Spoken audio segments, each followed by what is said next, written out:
2023년 7월 4일 기후위기가 내 삶과 건강에 미치는 영향을 주제로 제7차 미래 건강전략 포럼이 개최됐습니다. 첫 번째 주제 발표는 기후변화가 우리의 건강에 미치는 영향을 주제로 최수미 한국보건사회연구원 미래질병대응연구센터장이 맡아주셨습니다. 기후위기 대응을 위해 지금부터 해야 할 일로 정부의 주도하에 다양한 감시체계와 모니터링을 활용한 신규 데이터 구축을 통해 기후변화로 인한 건강 피해를 입증하는 것, 그 후 평가 보고서를 통해 근거 기반의 기후변화 건강 적응 계획을 수립하여 국민과의 적극적인 소통과 교육 사업을 연계해 배포하는 것이라며 특히 전 국민의 관심과 공감대가 형성되어야 실효성 있는 정책 추진이 가능하다고 강조하였습니다. 두 번째 주제 발표는 기후위기 대응 건강 도시 전략을 주제로 고광욱 고신대학교 의과대학 교수가 기후위기 영향에 대한 한반도 전망, 세계보건기구의 건강도시 추진 방향, 대한민국 건강도시협의회 기후위기 대응 공동정책에 대해 설명하였습니다. 이를 통해 기후위기는 기후회복적인 도시전략을 통해서만 극복할 수 있으며 도시보건체계 강화와 형평성 있는 기후변화 대응 정책 수립 및 참여와 협력의 거버넌스 구축이 중요하다고 강조하였습니다. 이어서 2022년 기후위기 대응 우수 지자체로 선정된 부산광역시와 광주광역시 동구보건소의 사례 발표가 진행되었습니다. 부산시는 71개 마을 폭염지킴이단 등 시민과 함께 추진한 여러 기후위기 적응 사업과 부문별 온실가스 감축 시책 및 도시열섬 통합관리 시스템 운영을 대표 사례로 소개하였습니다. 광주시 동구보건소는 기후변화 대응, 거버넌스 구축, 내지천 도랑 살리기 등 지속 가능한 도시 생태계를 구축하고 탄소 중립 실천 학교 등 여러 주민 참여 사례 소개를 통해 기후위기를 함께 극복하자는 메시지를 전달하였습니다. 이어 두 번째 세션에서 기후위기와 건강정책의 발전 방향 모색에 대한 종합토론을 진행했습니다.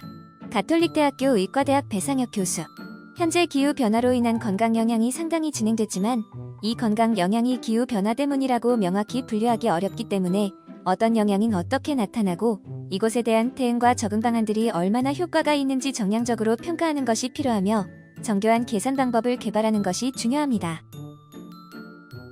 단국대학교 의과대학 권호장 교수, 기후변화로 인한 건강 피해 규모는 온열질환 감시체계를 통해 보여지는 것보다 훨씬 많음을 인지해야 합니다.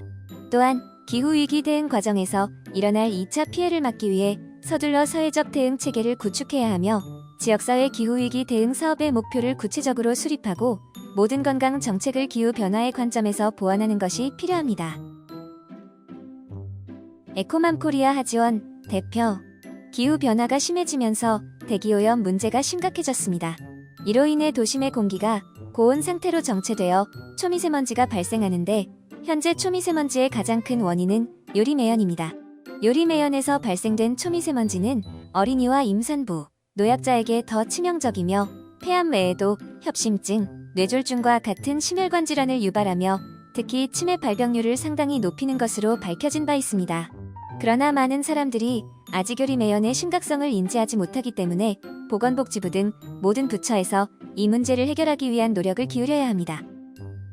경남 김해시 보건소 허목소장, 기후변화와 건강 문제의 전 국민 관심도 제고를 위해 정부에서 국민 소통에 더욱 노력을 기울여야 하며 사람들에게 심각한 위기로 조장되지 않게 문제의식을 느낄 정도로만 인식을 개선시키는 게 필요합니다. 보건소에서는 HP2030에 담긴 건강수명 연장과 건강형평성 제고라는 목표하에 여러 건강증진 사업을 추진하고 있지만 기후변화로 인한 건강 문제의 해결 방안을 내놓기 쉽지 않았는데 건강도시라는 새로운 사업 영역을 접하면서 많은 변화와 성과가 있었습니다. 하지만 보다 체계적인 사업 추진을 위해 국제안전도시나 슬로시티 등과 협업하여 지역 실정에 맞는 세부 과제 발굴과 전 국민 헬스 리터러시 제고 교육 강화가 필요하며 지자체장과 같은 정책 결정자들이 기후위기에 관심을 가지고 행정에 반영하는 분위기가 형성되길 바랍니다. 탄소중립 녹색성장위원회 기후변화 적응팀 박혜린 팀장, 기후변화 대응을 위해 온실가스를 감축시키더라도 기후위기 상황은 계속될 것이고 그 영향이 잔존할 것이기 때문에 우리 사회가 기후변화에 잘 적응해 나가는 것이 주요 과제라 할 수 있습니다. 기후변화와 질환과의 인과관계가 불명확한 현 단계에서는 우리나라 보건의료정책 내 건강증진 사업 분야의 역할이 중요하며 특히 보건소에서 여러 사업 전개를 통해 주민들을 보호할 수 있을 것입니다. 폭염과 한파에 대한 대응 매뉴얼, 제작 및 대응 인력 양성, 보건의료 종사자들 간의 기후재난 정보 공유 체계 구축과 인식 개선이 필요합니다. 이런 기후위기와 건강 문제를 해결하기 위한 노력과 연구가 보건의료 전반 분야에서 확산될 수 있게 탄소 중립 녹색 성장위원회와 그 산하 전문의 활동을 통해서 충분히 지원하겠습니다.